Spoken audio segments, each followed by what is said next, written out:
Binne die Nkandla omheining het parlementslede self inspeksie gedoen van die veiligheidsopknappings. Die openbare beskermer het bevind dat dit 246 miljoen rand gekos het en dat die president en sy gesin onregmatig daarbey gebaat het.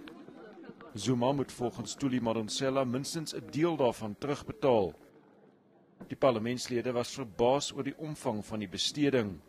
It was quite an eye-opener to come to the private residence of the president, and it basically confirms the findings of the previous ad hoc committee, that we have seen the gross inflation of prices. What I've seen there today is not worth the 200+ million rand that is claimed to be spent. There is an obvious sense of sickening feeling that you get when you come in, because this is South Africa's taxpayers' money that has been captured.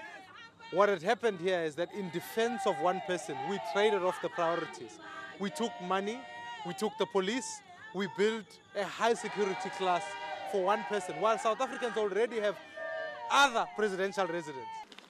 Die besoekers het in Gure weer ook die 21 huise vir veiligheidspersoneel besoek.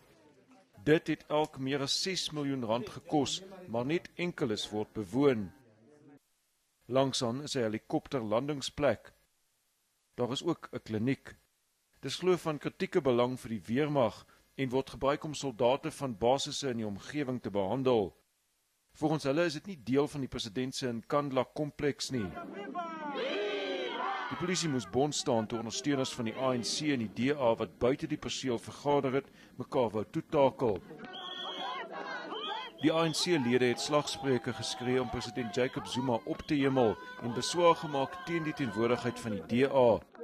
Maar die oppositie hou vol, hy kom net sy oorsigrol na om Suid-Afrikaners in te lig oor wat werklik by Nkandla gebeur.